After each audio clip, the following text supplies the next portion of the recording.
الحمد لله رب العالمين والصلاة والسلام على سيد الأنبياء والمرسلين وعلى آله وصحبه أجمعين ومن تبعهم بإحسان إلى يوم الدين.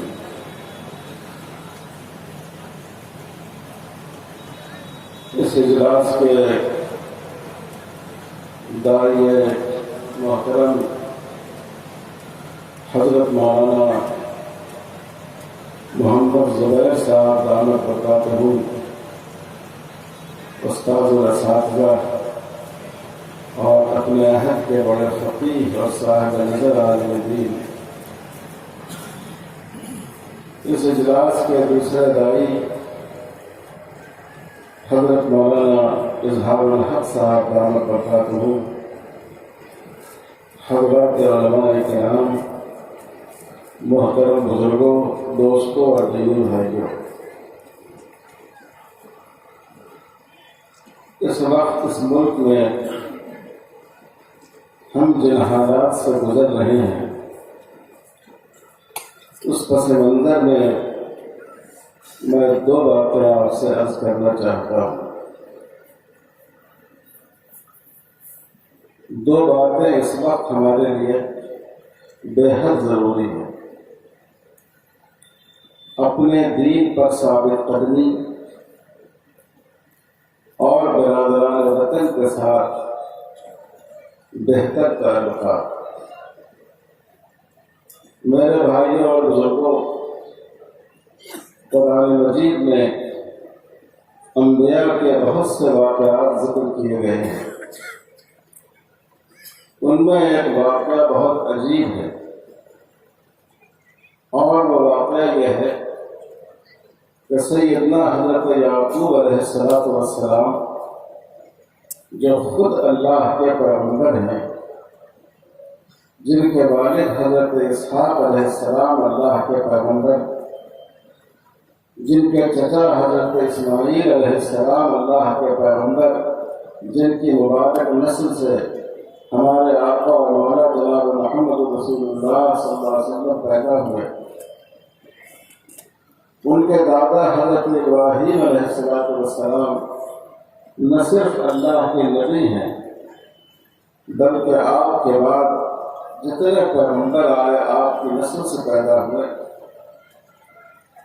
حضرت یعقوب کے صاحبزادے حضرت یوسف علیہ السلام وہ بھی اللہ کے پیغمبر، جن کے نام سے قرآن مجید کی ایک مکمل صورت ہے.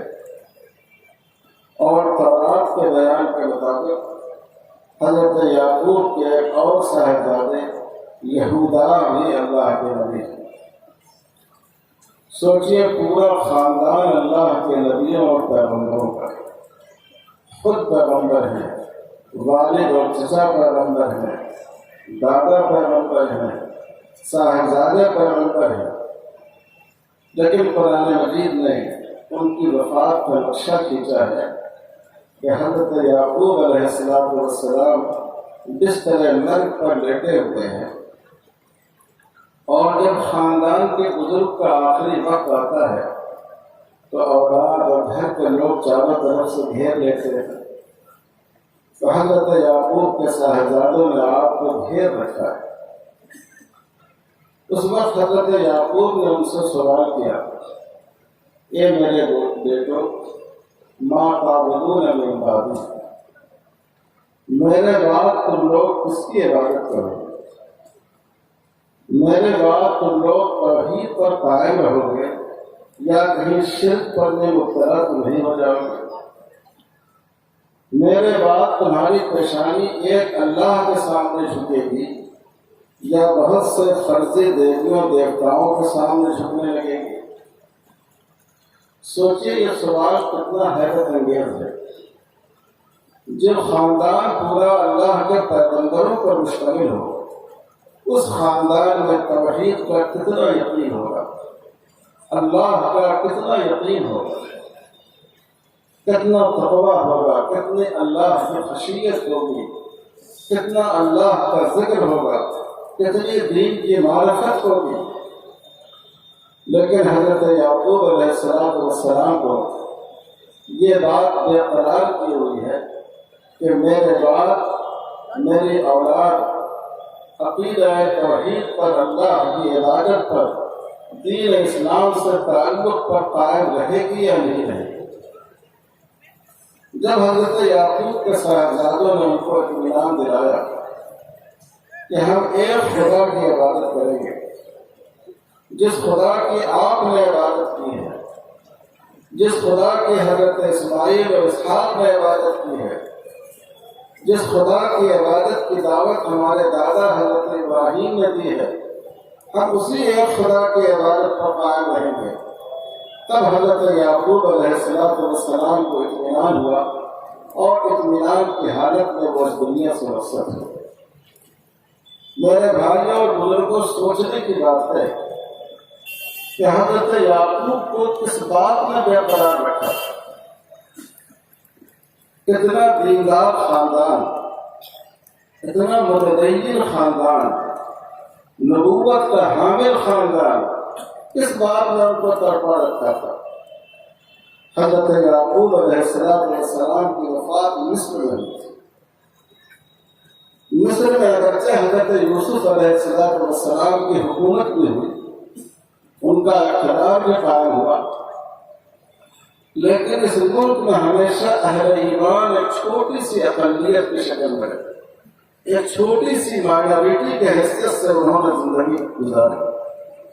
ہمیشہ اس میں اہل شرک کا غلبہ رہا اور شرک کی تمام صورتیں پائی جاتی تھیں۔ لوگ سورج اور چاند کی پوجا کرتے تھے، لوگ ستاروں کی پوجا کرتے تھے، لوگ اپنے ہاتھوں سے بنائے ہوئے دیویوں اور دیوتاؤں اور مورتوں کی پوجا کرتے تھے، لوگ بعض جانوروں کو جن کو ہمارے ملک میں مقدس سمجھا جاتا ہے ان کے یہاں بھی مقدس سمجھا جاتا تھا اور اس کی پوجا کیا کرتے تھے۔ حضرت یعقوب علیہ السلام کو جس بات نے تڑپا رکھا تھا وہ یہ تھی کہ اگرچہ ہمارے بچے آج مسلمان ہیں، لیکن اس ملک کی اکثریت، اس ملک کی مشرک اکثریت کہیں ہماری اگلی نسلوں کو ہضم نہ کر جائے، کہیں ان کے ایمان کا سودا نہ ہو جائے، کہیں ایسا نہ ہو کہ آگے آنے والی نسلیں دین پر اور توحید پر قائم نہیں رہیں۔ اس بات نے ان کو بے چین کر رکھا تھا، اور جب ان کے صاحبزادوں نے یقین دلایا تب حضرت یعقوب علیہ السلام اس دنیا سے سکون و قرار کے ساتھ رخصت ہوئے۔ میرے بھائیوں اور بزرگوں، اگر آپ اس ملک کے حالات کا جائزہ لیں تو یہ حالات بہت زیادہ مصر کے حالات سے مشابہ۔ اس ملک میں بھی بعض ایسی کمیونٹی ہے جس میں لوگوں کو جذب کرنے اور مختلف مذہب کے لوگوں کو اپنے اندر ضم کرنے کی صلاحیت ہے۔ کئی مذہب کے ماننے والے لوگ اس ملک میں آئے اور ان کو اپنے سانچے میں ڈھال لیا گیا۔ شرک کی جتنی صورتیں مصر میں پائی جاتی تھیں وہ تمام صورتیں آج ہمارے اس ملک میں پائی جا رہی ہیں، اور کوشش کی جا رہی ہے کہ ہماری آنے والی نسلوں کے ایمان کا سودا کر لیا جائے۔ کبھی کہا جاتا ہے کہ آپ کو وندے ماترم پڑھنا ہوگا، آپ کو یہ مادر وطن کو معبود ماننا ہوگا، آپ کو کہنا ہوگا کہ اے میری مادر وطن، میں تمہاری وندنا کرتا ہوں، میں تمہاری عبادت کرتا ہوں۔ آپ سوچئے کہ مسلمانوں کا عقیدہ توحید اس کی اجازت دے سکتا ہے؟ کبھی اس ملک میں سوریہ نمسکار کی بات کہی جاتی ہے، سرکاری اداروں میں، سرکاری آفسوں میں، اسکولوں میں سورج کی پرستش کی تعلیم دی جاتی ہے، سوریہ نمسکار کرایا جاتا ہے۔ ظاہر یہ کھلا ہوا شرک ہے۔ سیدنا حضرت ابراہیم علیہ السلام کا واقعہ آپ پڑھے قرآن مجید میں، خاص طور پر سورج اور چاند کی پرستش اور ستاروں کی پوجا، ان کی بڑی قوت کے ساتھ اور دلیل کے ساتھ حضرت ابراہیم علیہ السلام نے اس کا رد فرمایا. کبھی اس ملک کے نصاب کو تبدیل کرنے کی کوشش کی جاتی ہے. آپ نے سنا ہوگا سابق وزیر تعلیم انہوں نے اپنے بیان میں کہا، اور یہ بات پروگرام اور منصوبے کا حصہ ہے مرکزی گورنمنٹ کی. انہوں نے اپنے پروگرام میں اس بات کو کہا کہ ہم چاہتے ہیں کہ میٹرک یا پلس 2 تک تمام جماعتوں میں گیتا کے اسلوب شامل کیے جائیں، اور بہت سے اداروں میں باضابطہ ان کو پڑھایا جاتا ہے. آرٹ کے ذریعے، فنون لطیفہ کے ذریعے، فلموں کے ذریعے اور میڈیا کے ذریعے مسلمانوں کو شرک سے معروف کرنے کی کوشش کی جاتی ہے. کہا جاتا ہے کہ ہمارے پرکھوں کا دور، ہمارے آباء و اجداد کا دور تو بڑی ترقی کا دور تھا. آج پلاسٹک سرجری ہوتی ہے، ران کا گوشت کاٹ کر انسان کے رخسار میں لگایا جاتا ہے اگر جسم جل جائے. لیکن ہمارا دور اتنا ترقی یافتہ تھا کہ انسان کی ناک کاٹ کر اس کے ساتھ ہاتھی کا سور جوڑ دیا جاتا تھا. یہ ہماری ترقی کا زمانہ تھا. کہا جاتا ہے کہ لوگ آج کہتے ہیں کہ ہم نے فضائیہ میں بڑی ترقی کی ہے، آواز سے تیز رفتار کے جہاز بنائے ہیں. ہمارے پرکھوں کا حال یہ تھا کہ وہ پورا پہاڑ اپنی پشت پر اٹھا کر ہندوستان سے سری لنکا لے کر چلے گئے. یہ بات بظاہر آپ کو ہنسی کی معلوم ہوگی، لیکن جب آپ کے چھوٹے معصوم بچے اسکولوں میں پڑھتے ہیں اور ان کے سامنے یہ بات پیش کی جاتی ہے تو آپ یقین جانیے ان کے ذہن کی سادہ تختی پر شرک کا ایک نقش سبق کرنے کی کوشش کی جاتی ہے. مسلمان بچوں کو اور تمام بچوں کو ترغیب دی جاتی ہے کہ تم اسکولوں میں سرسوتی دیوی کے اوپر مالائیں چڑھاؤ، پانی چڑھاؤ. یہ علم کی دیوی ہے، یہ ایجوکیشن کی دیوی ہے. اگر تم ایسا کرو گے تو تم امتحان میں اچھے نمبرات سے کامیاب ہوگے، تم کو علم میں ترقی حاصل ہوگی، تم اس ملک میں IAS اور IPS بنو گے. اس طرح معصوم بچوں کے ذہن کو ہموار کرنے کی کوشش کی جاتی ہے. میرے بھائی اور بزرگوں، آپ اسے معمولی بات نہ سمجھیں. آج صرف اعمال کے بگاڑ کا مسئلہ نہیں ہے، آج مسئلہ ہمارے عقیدے اور ایمان کے تحفظ کے خطرے کا ہے.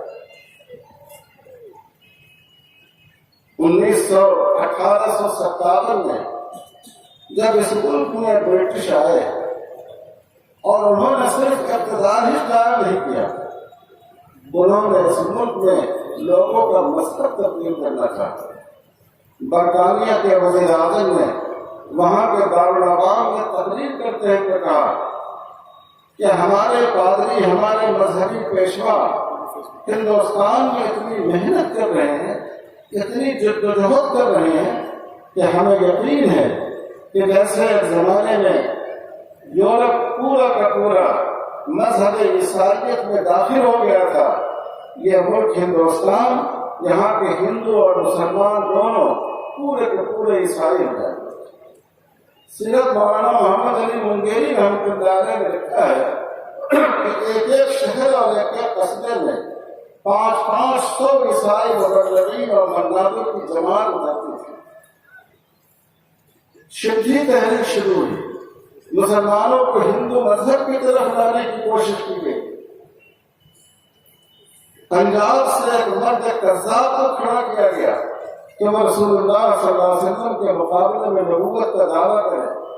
میرے بھائی اور بزرگوں، اللہ ان کے قبروں کو نور سے بھر دے. ہمارے بزرگوں کو حضرت مولانا محمد قاسم نانوتوی رحمۃ اللہ علیہ، حضرت مولانا رحمت اللہ کیرانی رحمۃ اللہ علیہ، حضرت مولانا رشید احمد گنگوہی رحمہ اللہ، حضرت مولانا سید محمد علی منگیری رحمۃ اللہ علیہ، ان بزرگوں نے پوری قوت کے ساتھ، پوری صلاحیت کے ساتھ، اپنی بے سر و سامانی کے باوجود اللہ کی طاقت اور اللہ کی نصرت پر نظر رکھتے ہوئے اس ملک کے کونے کونے میں مدرسے کا جال بچھا دیا، اور جیسا کہ ابھی آپ نے اس سے پہلے سنا، آج ہم اور آپ جو اس شکل میں موجود ہیں وہ ان بزرگوں کی کوششوں اور محنتوں کا صدقہ ہے۔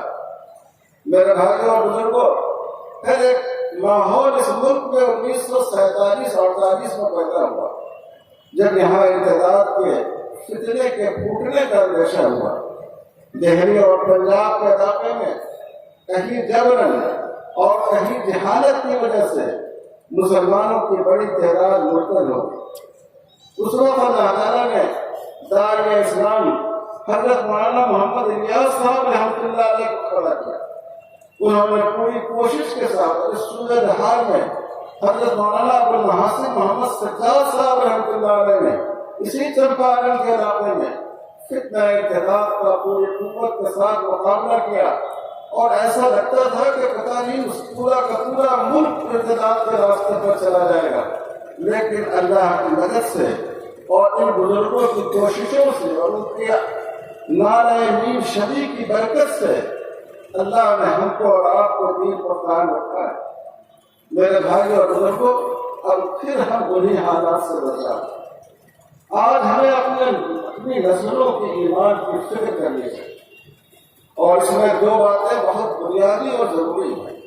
اللہ کا شکر ہے کہ اس ملک کے چپے چپے پر مدارس اسلامیہ قائم ہے، بلکہ میں کہوں کہ صرف بر صغیر ہند و پاک میں نہیں بلکہ پوری دنیا میں ان مدارس کے سلسلے کا فیض پہنچا ہے۔ آج امریکہ سے لے کر چین تک آپ کسی ملک میں چلے جائیں، وہاں کچھ نہ کچھ اس کی روشنی آپ کو ضرور مل جائے گی، لیکن اس کو ضرورت تو اور بات ہوتی ہے۔ ایک تو ہمارا مکاتب کا نظام مضبوط ہونا چاہیے۔ کوئی گاؤں ایسا نہیں ہو جہاں مکتب نہ ہو، مسلمانوں کا کوئی محلہ ایسا نہیں ہو جہاں ہمارا مکتب نہیں ہو۔ اللہ نے ہمیں ایسا مرکز دے دیا ہے کہ ہر مسلم آبادی میں مسجد ہے۔ یہ مسجد ہمارا مرکز ہے، اور مسجد کے امام ہمارے معلم ہیں۔ مسلمانوں کے لیے مکتب کے نظام کو قائم کرنے میں کوئی بڑا خرچ نہیں ہے، بہت تھوڑے سے خرچ سے آپ اپنے گاؤں میں مکتب کا نظام قائم کر سکتے ہیں۔ حیدرآباد میں مسلم ڈاکٹروں کی ایک تنظیم ہے، انہوں نے ان بچوں کا سروے کرایا جو انٹر کے طلبا ہیں، اور سروے کرانے کے بعد معلوم ہوا کہ ان میں 50% بچے اور بچیاں ایسے ہیں طلبا اور طالبات کہ جنہوں نے آج تک قرآن مجید کا ایک حرف نہیں پڑھا، قرآن مجید انہوں نے چھوا ہی نہیں۔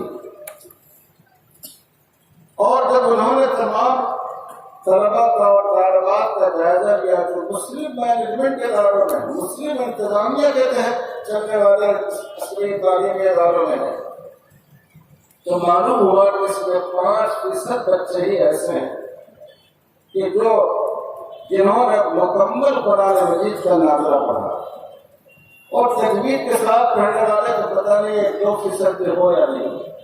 میرے بھائی اور بزرگوں، یہ بہت سی خطرناک صورتحال ہے۔ ہم اس وقت تک ایسے حالات سے گزر رہے ہیں کہ ایک طرف جو لوگ آپ کے ایمان کا اغوا کرنا چاہتے ہیں، جو آپ کی نسلوں کو دولت ایمان سے محروم کرنا چاہتے ہیں، انہوں نے اپنی پوری طاقت لگانی ہے۔ وہ تعلیم کے ذریعے بھی کام کر رہے ہیں، وہ میڈیا کے ذریعے بھی کام کر رہے ہیں، وہ دوسرے ذرائع کے ذریعے بھی کام کر رہے ہیں۔ ان حالات میں اگر ہماری غفلت اس طرح کی ہوگی کہ ہمارے بچے بیسک دینی تعلیم حاصل نہ کر پائیں، بنیادی دینی تعلیم حاصل نہ کر پائیں، تو میرے بھائی اور بزرگوں، ہماری اگلی نسلوں کی ایمان کی حفاظت مشکل ہو جائے گی۔ اسی ملک کی بات آپ نے سنا ہوگا، ٹی وی پر ایک پروگرام چلتا تھا اور اس کا نام اس زمانے میں بہت مشہور تھا، شاید ابھی ہو، کون بنے گا کروڑ پتی۔ اور ایک بڑے فلمی اسٹار اس پروگرام کو چلاتے تھے۔ انہوں نے کوشچن دیا، ایک سوال دیا۔ سوال یہ تھا کہ محمد صلی اللہ علیہ وسلم کے والد کا نام کیا تھا، محمد صلی اللہ علیہ وسلم کے پتا جی کا نام کیا تھا۔ 3 آپشن رکھے، عبداللہ، عبد المطلب، ابو طالب۔ ایک طالب علم جواب دینے کے لیے کھڑا ہوا، اس کا نام محمد عرفان تھا۔ جب یہ سوال کیا گیا تو وہ پہلے مرحلے میں کوئی جواب نہیں دے سکا۔ پھر دوبارہ سوال کیا گیا، اب 3 آپشن میں سے ایک ختم کر کے 2 باقی رکھا گیا، عبداللہ اور عبد المطلب۔ تو تھوڑا سا ٹھہر کر اور جھجک کر اس نے کہا کہ آپ کے والد کا نام عبداللہ تھا۔ جواب صحیح ہے۔ لوگوں نے بعد میں اس نوجوان کا انٹرویو لیا کہ یہ جواب آپ نے صحیح جواب دیا، آپ نے کہاں پڑھا تھا، آپ کے اور کیا معلومات ہیں آپ کے پیغمبر صلی اللہ علیہ وسلم کے بارے میں؟ تو اس نوجوان نے کہا کہ میں نے کچھ نہیں پڑھا ہے اور مجھے ان کے بارے میں معلومات نہیں ہے، کیونکہ 2 آپشن رہ گئے تھے اور پہلا نام عبداللہ تھا، اس لیے ہم نے اندازے پر عبداللہ کہا۔ آپ غور فرمائیے، ہمارے بچے یورپ کے سائنسدانوں کے ناموں سے اور ان کی تاریخ سے واقف ہوں، ہمارے ملک کے بیماروں کی تاریخ سے واقف اور ہونا چاہیے۔ لیکن کتنی عجیب بات ہے کہ ہم نعتوں پر سر دھنتے ہیں، ہم حضور صلی اللہ علیہ وسلم سے عشق و محبت کا نعرہ لگاتے ہیں، ہم اس کے لیے جلوس نکالتے ہیں، ریلیاں نکالتے ہیں، بڑے بڑے جلسے کرتے ہیں، لیکن ہماری نسلوں کا حال یہ ہے کہ وہ رسول اللہ صلی اللہ علیہ وسلم کے والد ماجد کے نام سے بھی واقف نہیں ہے۔ اور آپ جانتے ہیں کہ ٹی وی کے مقابلے میں کوئی معمولی طالب علم نہیں جاتا جو ذہین نہ ہو، جس میں اپنے آپ پر خود اعتمادی نہ ہو، جو بہت اچھا جنرل نالج نہیں رکھتا ہو، اس کے بغیر کوئی بچہ اس مقابلے میں جانے کی ہمت نہیں کر سکتا ہے۔ آپ سوچیے ہمارا وہ بچہ جس میں اتنی خود اعتمادی ہو کہ وہ لاکھوں اور کروڑوں آدمی کے سامنے ٹی وی پر سوال کا سامنا کرنے کو تیار ہو، جس کو اپنی جنرل نالج پر اتنا بھروسہ ہو، وہ حضور صلی اللہ علیہ وسلم کے والد ماجد کے نام سے واقف نہیں ہے۔ میرے بھائی اور بزرگوں، بہت دل سوزی کے ساتھ سوچنے کی ضرورت ہے، مدارس کے ذمہ داروں کو سوچنے کی ضرورت ہے، علماء کو سوچنے کی ضرورت ہے۔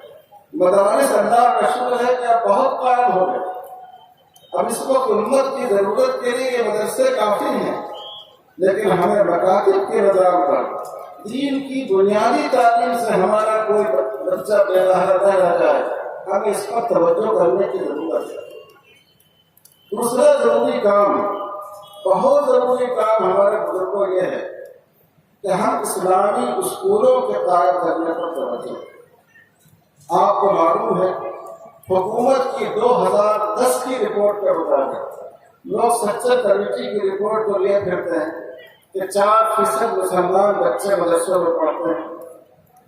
4% مسلمان بچوں میں سچر کمیٹی کی رپورٹ میں سراہی اور مسائی پڑھنے والے بچوں کو بھی شامل کیا گیا، لیکن گورنمنٹ کی 2010 کی رپورٹ کے مطابق جو بچے مدرسوں میں پڑھتے ہیں، اصل مدرسے جن کو ہم مدرسہ کہتے ہیں، جہاں قرآن و حدیث کی تعلیم ہوتی ہے، ان کی تعداد 0.8 ہے، 1% سے ان کا تناسب کم۔ میرے بھائیوں اور بزرگوں، یہ جو 99% سے زیادہ ہمارے بچے ہیں جو اسکولوں اور کالجوں میں پڑھ رہے ہیں، اور ظاہر ہے کہ جدید تعلیم کی امت کی ایک ضرورت ہے، کیا ان کو ہم بالکل چھوڑ دیں؟ ان کو ہم ارتداد کے راستے پر بڑھتا ہوا چھوڑ دیں؟ ان کے لیے بھی ضروری ہے کہ ہم ان کے دین کی فکر کریں، اور یہ اس لیے زیادہ اہم ہے کہ چاہے ہم چاہیں یا نہ چاہیں، اور چاہے ہم پسند کریں یا نہ پسند کریں، لیکن یہ حقیقت ہے کہ مستقبل میں اس ملک کی باغ و ڈور انہی لوگوں کے ہاتھ میں ہوگی جنہوں نے ماڈرن ایجوکیشن کو حاصل کیا۔ رسول اللہ صلی اللہ علیہ وسلم نے کوئی جدید تعلیم سے منع نہیں فرمایا، ہمارے بزرگوں نے کبھی منع نہیں فرمایا۔ حضرت مولانا محمد قاسم نانوتوی رحمۃ اللہ علیہ نے سر سید احمد خان مرحوم کو خط لکھا کہ اگر ہمارے مدرسہ عربیہ دیوبند سے طلبا پڑھ کر اور پھر آپ کے مدرسۃ العلوم میں جا کر داخلہ لیں تو یہ ان کے لیے اور زیادہ کمال کا باعث ہوگا۔ لیکن میرے بھائیوں، اور رسول اللہ صلی اللہ علیہ وسلم نے ارشاد فرمایا الکلمۃ الحکمۃ ضامۃ المؤمن، علم کی بات، نالج کی بات، دانش کی بات جہاں مل جائے مومن کو حاصل کرنا چاہیے، وہ مومن کا گمشدہ مال ہے۔ اتنی بہترین تشبیہ رسول اللہ صلی اللہ علیہ وسلم نے دی ہے ہم کو اور آپ کو سمجھانے کے لیے۔ آپ کا ایک بچہ اسکول گیا، روزانہ شام کے وہ 5 بجے آتا ہے، گھر میں داخل ہوتا ہے تو ماں باپ کو بڑی خوشی ہوتی ہے۔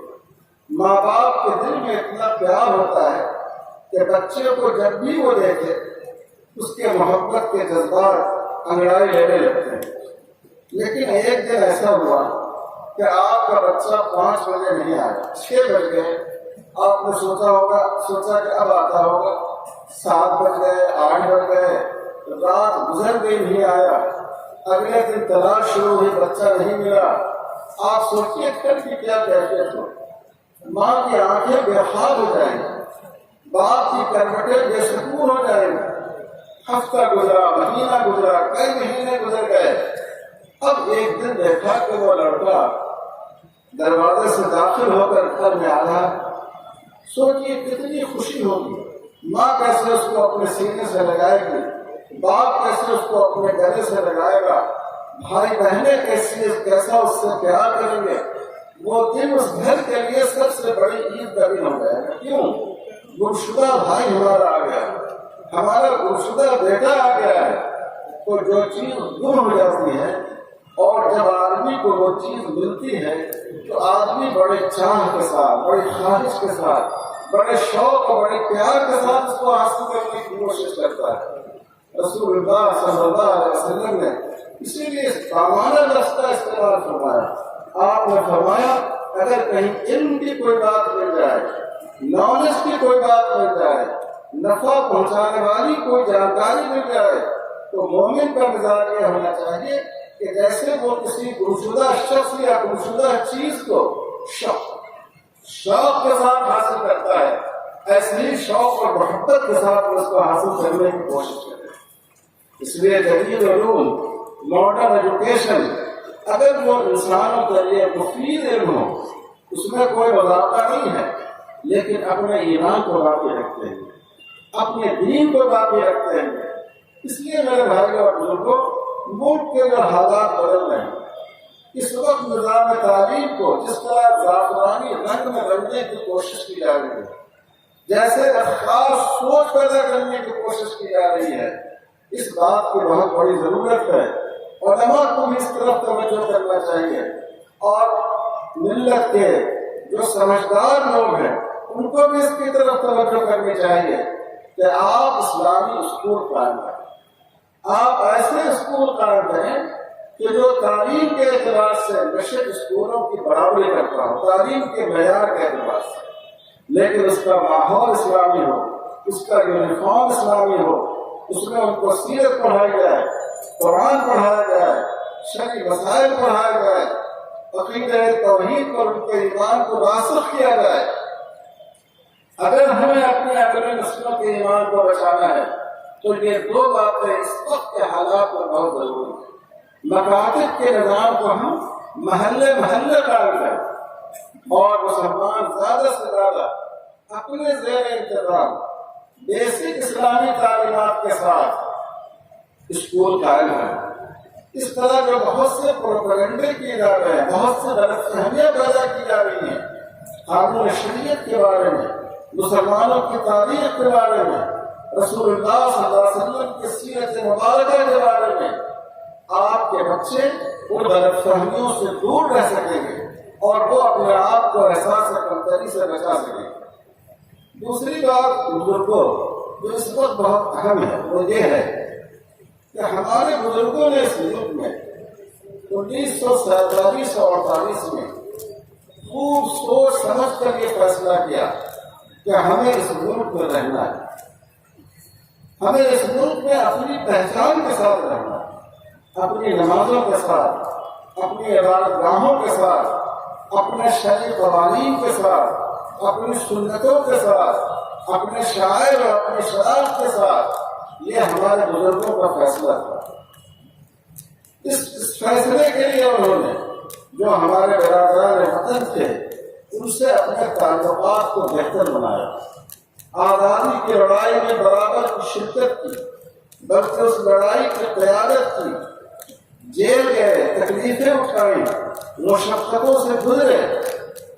آپ کے ذہن میں یہ بات ہونی چاہیے کہ اگر اس وقت ہمارے بزرگوں کے تعلقات اس زمانے کے جو غیر مسلم قائدین اور برادران وطن تھے ان کے ساتھ اچھے تعلقات نہیں ہوتے، مولانا ابوالکلام آزاد کے اور شیخ الاسلام حضرت مولانا حسین احمد مدنی رحمۃ اللہ علیہ کے اور ان دوسرے بزرگوں کے مولانا ولی اللہ سندھی کے، تو آپ یقین جانیں آج اس ملک کے دستور میں جو تبدیلی کی بات کی جا رہی ہے کہ اس ملک کے دستور سے سیکولرزم کو نکال دیا جائے، اس کو ہندو راشٹر ڈکلیئر کر دیا جائے، یہ بات جو آج کہی جا رہی ہے اور انشاءاللہ اس میں کامیابی حاصل نہیں ہوگی، آپ یقین جانیں کہ یہ کام خدا نخواستہ اس وقت ہو گیا۔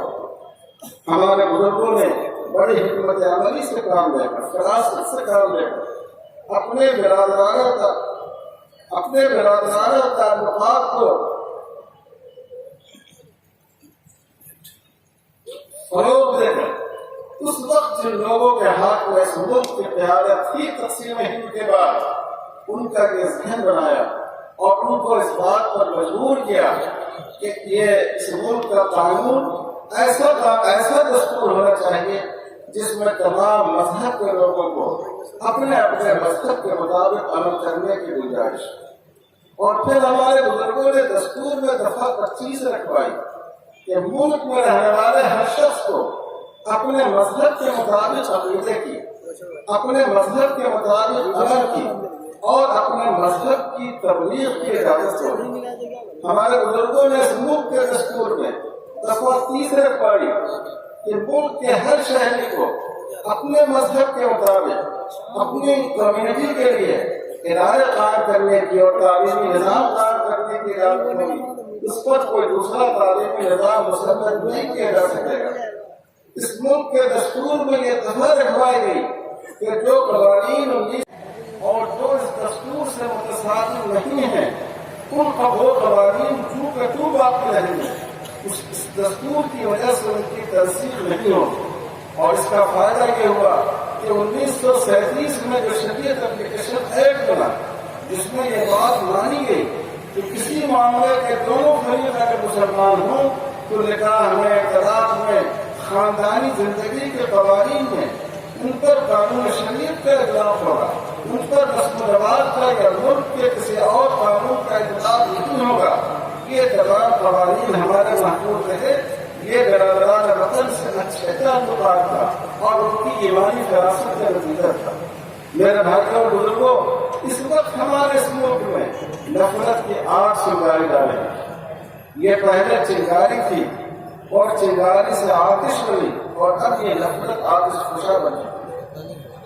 آگ سے آگ کو نہیں بجھایا جا سکتا، آگ پانی سے بجھایا جاتا ہے۔ نفرت کو نفرت سے دور نہیں کیا جا سکتا، نفرت کا تعلق محبت سے کیا جا سکتا ہے۔ ہمیں اس بات کی کوشش کرنی چاہیے کہ ہم اپنے غیر مسلم بھائیوں کے ساتھ اپنے تعلقات اسی طرح بہتر بنائیں، برادرانہ تعلقات بنائیں جیسے کہ ہمارے بزرگوں نے اس ملک میں ماحول پیدا کیا کہ ایک ہی اسٹیج پر شیخ محمد مولانا محمود حسن دیوبندی رحمۃ اللہ علیہ بھی بیٹھتے تھے اور اسی اسٹیج پر مہاتما گاندھی بھی ہیں اور اسی پر مولانا ابوالکلام آزاد بھی ہیں اور اسی پر جواہر لال نہرو بھی ہیں۔ یہ برادرانہ ماحول ہمیں اس ملک کو پیدا کرنا ہوگا۔ میرے بھائیوں اور بزرگوں، رسول اللہ صلی اللہ علیہ وسلم نے ہمیں ان ملکوں میں ان علاقوں میں، ان جگہوں میں زندگی گزارنے کا طریقہ سکھایا جہاں صرف مسلمان نہیں بستے ہوں، جہاں مختلف مذہب کے ماننے والے اور مختلف تہذیبوں سے تعلق رکھنے والے اور مختلف کمیونٹی سے تعلق رکھنے والے لوگ ہوں، ان سے کے ساتھ زندگی کیسے گزاری جائے، اس کا طریقہ ہمیں اسلام نے سکھایا ہے۔ مکے کی زندگی میں رسول اللہ صلی اللہ علیہ وسلم کے سامنے ایک صلح کا فارمولہ اہل مکہ کی طرف سے پیش کیا گیا اور حضور صلی اللہ علیہ وسلم سے کہا گیا کہ ایسا کیوں نہ ہو کہ ایک دن ہم سب مل کر آپ کے خدا کی عبادت کریں اور ایک دن آپ ہمارے ساتھ شامل ہو کر ہماری دیویوں اور دیوتاؤں کی عبادت میں شامل ہو جائیں۔ رسول اللہ صلی اللہ علیہ وسلم کو اس کو سورہ کافرون نازل اور ایک دوسرا فارمولہ اسلام نے قرآن میں پیش کیا۔ قرآن نے یہ فارمولہ پیش کیا کہ توحید اور شرک یہ دونوں چیزیں ایک ساتھ جمع نہیں ہو سکتی۔ یہ ممکن نہیں ہے کہ ایک شخص ایک خدا کو بھی مانتا ہو اور کئی خداؤں کے سامنے بھی اپنا سر جھکاتا ہو۔ جیسے دن اور رات جمع نہیں ہو سکتے، جیسے روشنی اور تاریکی اکٹھا نہیں ہو سکتی، اسی طرح شرک اور توحید ایک ساتھ جمع نہیں ہو سکتے۔ لیکن قرآن نے کہا کہ ایک دوسرا فارمولہ، اور وہ فارمولہ یہ ہے کہ لکم دینکم ولی دین۔ ہم مختلف مذہب کے ماننے والے لوگ اسی سماج میں رہیں، بھائی چارے کے ساتھ رہیں، اچھے پڑوسیوں کی طرح رہیں، انسانی بنیادوں پر ایک دوسرے کے ساتھ اچھا سلوک کریں، اور مذہب کے معاملے میں ہمارا طریقہ یہ ہو آپ اپنے طریقے پر رہیں جب تک آپ ہمارے طریقے سے مطمئن نہیں ہو جائیں، اور ہمیں اپنے طریقے پر عمل کرنے دیں، ہمیں اپنے طریقے پر چلنے دیں۔ ہندوستان کا دستور اسی اصول پر ہو، لکم دینکم ولی دین، کہ حکومت کا کوئی مذہب نہیں ہوگا اور ہر مذہب کے لوگوں کو اپنے اپنے مذہب پر عمل کرنے کی اجازت ہوگی۔ جب رسول اللہ صلی اللہ علیہ وسلم مدینہ تشریف لے گئے تو آپ کو معلوم ہے کہ انصار مدینہ قریب پورے ایمان لا چکے، چند حضرات باقی رہ گئے۔ ان کے مقابلے میں یہودیوں کے جو 3 قبیلے تھے وہ اقلیت میں تھے، لیکن حضور صلی اللہ علیہ وسلم نے فراخ دلی سے کام لیتے ہوئے وہاں بھی اسی نسخے کو استعمال فرمایا اور اہل مدینہ کے تمام خاندانوں کے رہنماؤں کے دستخط کے ساتھ ایک قید تیار کرایا، ایک عہدنامہ تیار کرایا جس کو سیرت کی کتابوں میں میثاق المدینہ کہا جاتا ہے۔ اس میں یہودیوں کے بھی 3 قبائل تھے اور انصار کے بھی تمام قبائل تھے، اور اس میں 2 باتوں کو بنیادی اہمیت دی۔ ایک یہ کہ ہم سب اپنے اپنے مذہب پر عمل کریں گے، دوسروں کے معاملے میں ہم کو دخل دینے کا حق نہیں ہوگا، اور دوسرے یہ کہ اگر مدینے میں پر باہر سے کوئی طاقت حملہ کرے گی تو ہم سب مل کر مدینے کا دفاع کریں گے اور اس کا تحفظ کریں گے۔ یہ ہمارے حضور صلی اللہ علیہ وسلم کی سنت ہے۔ ہمیں اس ملک میں اپنے برادران وطن کو سمجھانا چاہیے، یہ ہمارے دین کا اصول ہے، ہم اس کے مطابق ایک دوسرے کے ساتھ زندگی گزاریں۔ اگر مسلمانوں کے ساتھ ہمارا برادرانہ رشتہ دین کی بنیاد پر ہے اور خاندان کے لوگوں کے ساتھ ہمارا رشتہ نسل کی بنیاد پر ہے، تو اس ملک میں جو غیر مسلم بھائی بستے ہیں ان سے ہمارے 2 رشتے بھائی کے ہیں۔ ایک رشتہ وطنیت کی بنا پر، یہ ہمارے برادران وطن ہیں، وطنی بھائی ہیں، اور ایک رشتہ انسانی بنیادوں پر کہ ہم سب ایک ماں باپ حضرت آدم اور حضرت حوا کے اولاد ہیں۔ اس رشتے کو آگے بڑھانا ہوگا۔ رسول اللہ صلی اللہ علیہ وسلم نے تمام انسانوں کا ادب کرنا سکھایا۔ آپ صلی اللہ علیہ وسلم نے خطوط لکھے اس زمانے میں، اِلیٰ عظیم الروم ہرقل، اِلیٰ عظیم الحبش، اِلیٰ عظیم الفارس۔ عظیم کا لفظ بہت بڑا لفظ، آج کل تو الفاظ میں اپنے معنی کھو دیے اور ہر آدمی کو آدمی جو چاہتا ہے بڑے بڑے الفاظ میں لیتا ہے، لیکن رسول اللہ صلی اللہ علیہ وسلم کو دکھایا جانا معمولی بات نہیں تھی۔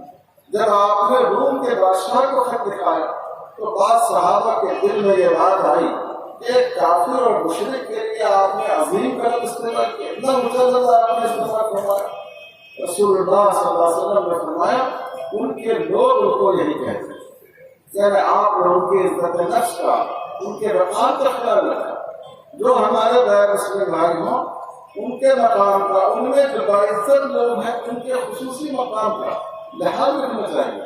آپ مکہ تشریف لائے، فتح مکہ کے موقع سے آپ نے امن کا عام اعلان فرما دیا، سارے لوگوں کے اعلان فرما دیا۔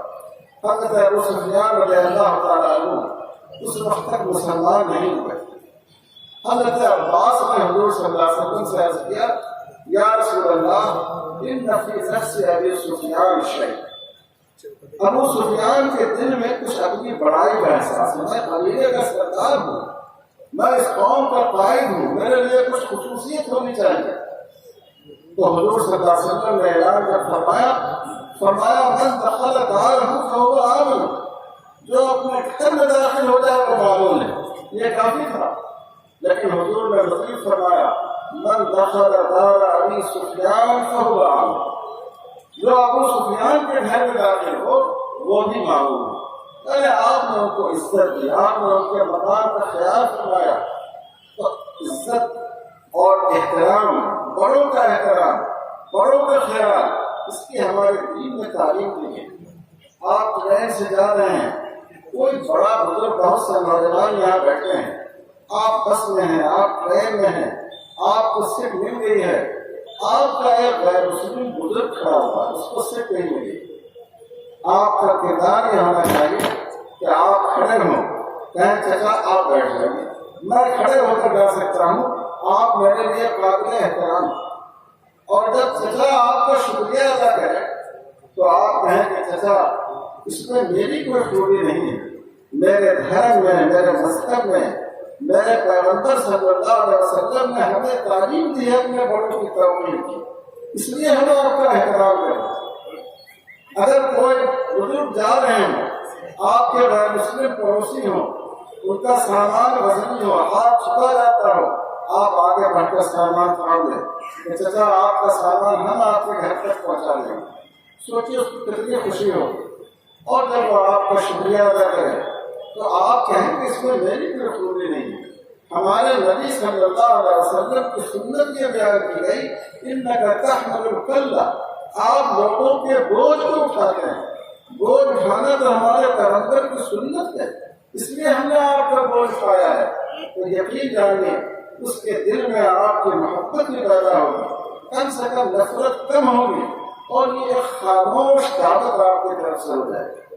رسول اللہ صلی اللہ علیہ وسلم نے ارشاد فرمایا، سیدنا حضرت علی رضی اللہ تعالیٰ عنہ کی روایت ہے، ان دماءہم کدمائنا واموالہم کاموالنا، جن غیر مسلم بھائیوں سے ہمارا معاہدہ ہے، جیسے اس ملک میں ہم ایک معاہدے کے تحت رہتے ہیں، حضور نے فرمایا ان کا خون ہمارے خون کی طرح ہے اور ان کا مال ہمارے مال کی طرح قابل احترام ہے۔ اسلام نے کبھی غیر مسلم بھائیوں کے ساتھ اس نے سلوک سے منع نہیں کیا۔ مکے میں قحط ہوا، اتنا شدید قحط ہوا کہ لوگ درخت کے پتے کھانے لگے اور مردار کے چمڑے ڈھونڈ کر کھانے لگے۔ رسول اللہ صلی اللہ علیہ وسلم سے دعا کی درخواست کی گئی، حالانکہ وہ وقت بہت زیادہ تناؤ کا وقت تھا، بہت ہو چکا تھا، لیکن حضور صلی اللہ علیہ وسلم نے اہل مکہ کے لیے دعا فرمائی، اور ساتھ ہی ساتھ آپ نے یہ حسن سلوک کیا کہ مدینے کے مسلمانوں سے ریلیف جمع کی۔ 500 دینار آپ نے جمع کیا۔ 500 دینار کی قیمت آپ کو معلوم ہے، دینار سونے کا سکہ ہوتا ہے، 20 دینار 87.5 گرام سونا ہوتا ہے، 87.5 گرام سونا ہوتا ہے۔ سوچیے آپ کے 500 دینار کتنی بڑی رقم ہے۔ یہ حضور صلی اللہ علیہ وسلم نے اہل مکہ کے لیے بھیجا اور ان لوگوں کے لیے بھیجا جو آپ کے دشمنوں کو ان کے پاس بھیجا، جو آپ کے دشمنوں کے لیڈر سے ہوا، حضرت ابو سفیان، حضرت صفوان بن امیہ جو بعد میں ایمان لائے، آپ نے ان کے پاس یہ رقم بھیجی کہ اس کو میری طرف سے مکہ کے قحط زدہ لوگوں پر تقسیم کر دیا جائے۔ میرے بھائیوں اور بزرگوں، ہمارے رسول صلی اللہ علیہ وسلم نے داڑھی دینے والوں کو دعائیں دینا اور پتھر پھینکنے والوں کو پھول پھینکنے کا سبب دیا۔ خود مذہب کے معاملے میں یہ بات سمجھانے کی ضرورت ہے۔ آپ جانتے ہیں، علماء یہاں جانتے ہیں، ہمیں اپنے غیر مسلم بھائیوں کو یہ بات سمجھانی چاہیے کہ قرآن مجید میں دوسروں کے مذہبی جذبات کا کتنا احترام کیا گیا۔ ہم ان دیویوں اور دیوتاؤں کو معبودان باطل سمجھتے ہیں، اللہ کے سوا ان کی عبادت کی جاتی ہے، لیکن قرآن نے کہا ان کو برا بھلا مت کرو، یعنی ان کے مذہبی جذبات کا خیال کیا گیا اور ان کو دیانتداری سے پرہیز کرنے کا حکم دیا گیا۔ اور میں پورے یقین کے ساتھ کہہ سکتا ہوں کہ ہمارے اس ملک میں جس کی طویل تاریخ ہے، جو ہمارے ہندو بھائیوں کے مذہبی پیشوا ہیں، جو ان کی مقدس شخصیتیں ہیں، مسلمانوں کے کسی معتبر عالم دین نے کبھی ان کے بارے میں استہزاء کا لفظ، ان کا مذاق اڑانا یا ان کے توہین کی کوئی بات کبھی نہیں کی۔ انہوں نے اس معاملے میں بہت احتیاط کی، بلکہ بعض بزرگوں نے تو یہ لکھا کہ ہو سکتا ہے کہ یہ اپنے وقت میں اللہ کے پیغمبر رہے ہوں اور لوگوں نے ان کی تعلیم میں تبدیلی پیدا کر دی ہو۔ حضرت مولانا قادری سلامتہ صاحب پانی پتی رحمۃ اللہ علیہ، انہوں نے تو اس سے بھی آگے کی بات لکھی ہے۔ تو میرے بھائیوں اور بزرگوں، ہمیں اپنے برادران وطن سے اپنے تعلقات کو بہتر بنانا چاہیے، پڑوسیوں کے ساتھ اچھا سلوک اختیار کرنا چاہیے۔ حضور صلی اللہ علیہ وسلم نے غیر مسلم کی عیادت فرمائی ہے، حضور صلی اللہ علیہ وسلم نے غیر مسلموں کو اپنے یہاں مدعو فرمایا ہے، علماء یہاں موجود سے پوچھنے کی ہے۔ عمرۃ القضاء کے موقع سے جب آپ نے نکاح فرمایا، حضرت میمونہ رضی اللہ تعالیٰ عنہ سے تمام اہل مکہ کو آپ نے ولیمے میں دعوت دی۔ یہ اور بات ہے کہ وہ اس میں شریک نہیں ہوئے، لیکن آپ نے اپنی طرف سے مدعو فرمایا۔ آپ نے مسجد نبوی میں غیر مسلم مہمانوں کو ٹھہرایا اور بعضوں کو تو ایک ایک ماہ ٹھہرایا اور ان کے احترام کا پورا خیال رکھا۔ حضور صلی اللہ علیہ وسلم نے غیر مسلم پڑوسیوں کے ساتھ اچھے سلوک کا حکم دیا، تو ہمیں اپنے غیر مسلم پڑوسیوں کے ساتھ، ساتھیوں کے ساتھ، آفس کے دوستوں کے ساتھ، تعلیمی اداروں میں جو لوگ ہیں، اپنے عمل اور اخلاق کے ذریعے دین کی صحیح تصویر ان کے سامنے پیش کرنی چاہیے، اور نفرت کی جو بات کہی جا رہی ہے اور میڈیا کے ذریعے پھیلائی جا رہی ہے، اپنے عمل اور کردار کے ذریعے اس کا غلط ہونا ہمیں ثابت کرنا چاہیے۔ ایک کوئی اچھا عمل اگر آپ کا ہو جائے، کسی مشکل وقت میں آپ کسی کے کام آ جائیں، کسی دشواری کے وقت میں آپ کسی کے کام آ جائیں، تو ہمیشہ کے لیے اس کے ذہن پر یہ بات نقش ہو جاتی ہے۔ اس سال شوال کے مہینے میں میرا سری لنکا کا سفر ہوا، اس سے پہلے وہاں کے حالات بہت خراب ہو گئے، تقریباً ویسے ہی حالات ہو گئے تھے جو برما کے حالات، لیکن جب میں گیا تو دیکھا کہ ماشاءاللہ بہت اچھے حالات ہیں۔ وہاں کی تجارت مسلمانوں کے ہاتھ میں، بالخصوص ہیرے کے بڑے بڑے تاجر مسلمان ہیں۔ میں تو پہلے جانے میں تعامل کر رہا تھا، لیکن جب وہاں پہنچا اور یہ صورتحال دیکھی تو میں نے کہا کہ ہم نے تو اخبارات سے، میڈیا سے ایسا سنا تھا کہ یہاں مسلمان بہت مشکل حالات میں ہیں، تو لوگوں نے بتایا کہ آپ نے غلط نہیں سنا۔ اتفاق کی بات ہے کہ رمضان المبارک سے کچھ پہلے یہاں بہت ہی زبردست سیلاب آیا، ایسا سیلاب آیا کہ بستی کی بستی بہ گئی، شہر کا شہر پانی سے لبریز ہو گیا، لوگوں کے پاس کھانے کی کوئی چیز نہیں تھی۔ اس وقت یہاں کے مسلمان تاجروں نے، مدرسے والوں نے، مسجد والوں نے ایک منصوبہ بنایا اور خوب ریلیف غیر مسلم بھائیوں تک پہنچائی۔ اس کا اتنا اچھا اثر ہوا کہ وہاں جو تنظیم ہے، شدت پسند تنظیم، خود وہاں کے بودھ بھائیوں نے، غیر مسلم بھائیوں نے ان کو ڈالے برآمد کیا، اور وزیر اعظم نے وہاں کے ٹی وی پر تقریر کرتے ہوئے کہا کہ تم مسلمانوں کو برا بھلا کہتے ہو، تم مسلمانوں کو نفرت کی نظر سے دیکھتے ہو، لیکن تم کو محسوس کرنا چاہیے کہ آج مسلمانوں نے تمہاری جو خدمت کی ہے، یہ خدمت تمہارے اپنے لوگوں نے تمہاری نہیں کی، تم نے خود آپس میں ایک دوسرے کی ویسے خدمت نہیں کی۔ تو اس کا نتیجہ یہ ہوا کہ پورے ملک کی فضا تبدیل ہو گئی۔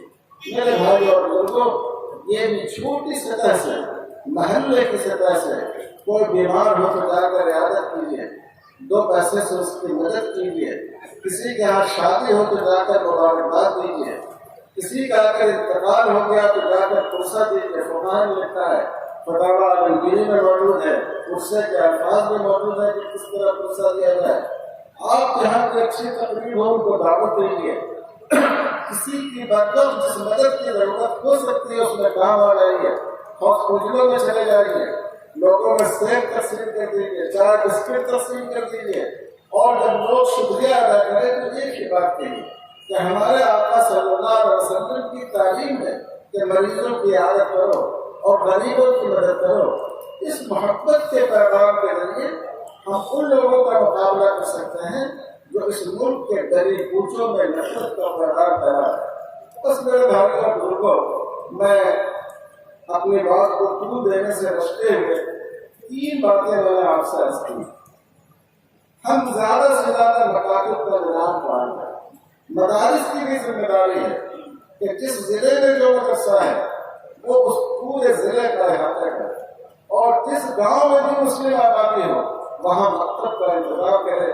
یہ مکتب ہمارے دین کی حفاظت کی اساس ہے، اور مسلمان جو پڑھے لکھے لوگ ہیں، جو تعلیم پیشہ ہیں، جو بزنس مین ہیں، آپ زیادہ سے زیادہ اسلامی اسکول قائم کریں، ایسے تعلیمی ادارے قائم کیجیے جہاں ہمارے بچے اور بچیاں بنیادی دینی تعلیم حاصل کریں، تعلیم اچھے معیار کی ہو، ان کی ماحول دینی ہو، ان کا لباس دینی ہو، اور ان کو دین کی بنیادی تعلیم مل جائے۔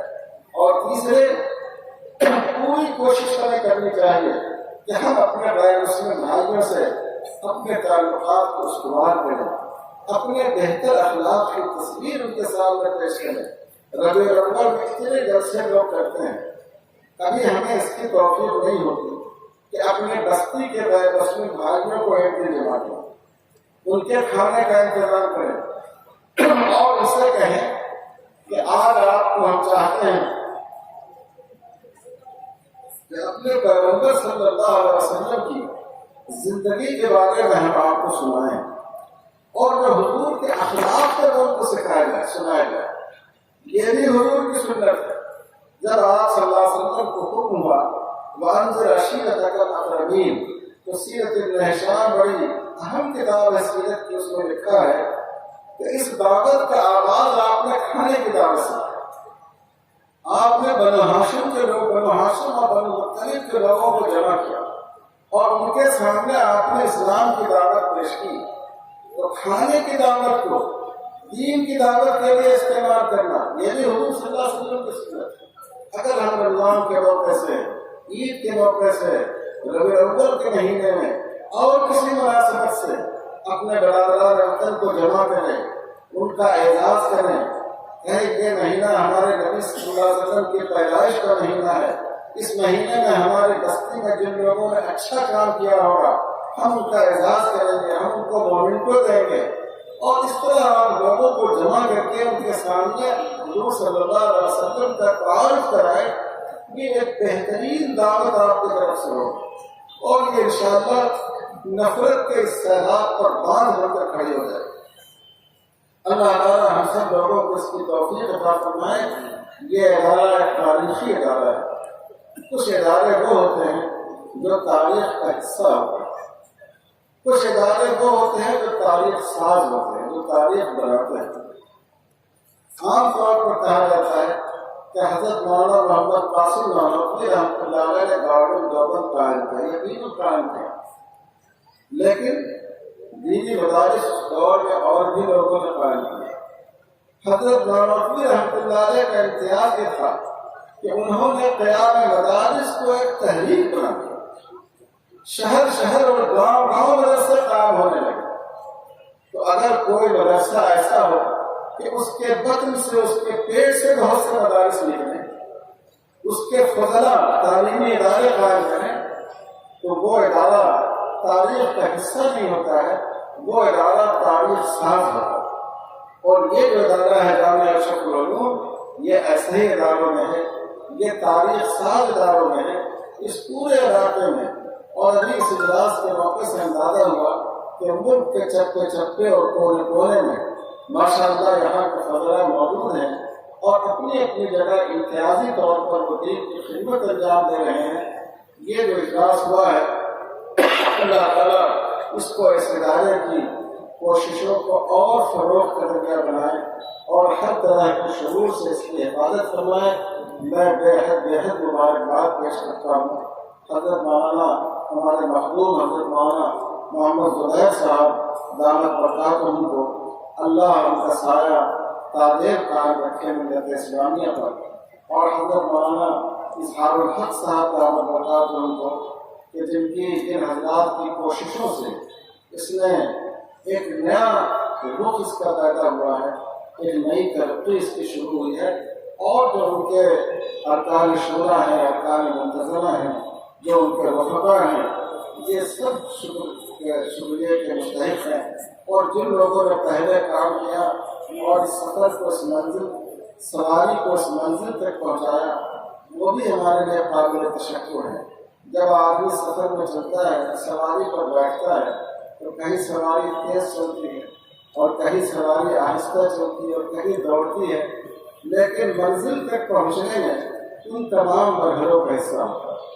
اسی طرح جب ادارے چلتے ہیں، کبھی ان کی ترقی کی رفتار تیز ہوتی ہے، کبھی کسی وجہ سے سست ہو جاتی ہے، کبھی بڑھتی ہے، کبھی پھر خوب تیز ہو جاتی ہے، تو ان تمام لوگوں کا اس میں حصہ ہے، اور یہ ادارہ ان سب کے لیے سب کا ادارہ ہے۔ اللہ تعالیٰ ان سب کو اس کا شاعر شراکت عطا فرمائے۔ صلی اللہ علیہ خیر خلقہ محمد وعلی آلہ وصحبہ اجمعین والحمد للہ رب العالمین۔ آپ نے حضرت مولانا خالد سیف اللہ صاحب رحمانی دامت برکاتہم کا پرمغز بصیرت افروز اور فکرمند دردمند خطاب سماعت فرمایا۔ میں اس پر کوئی تبصرہ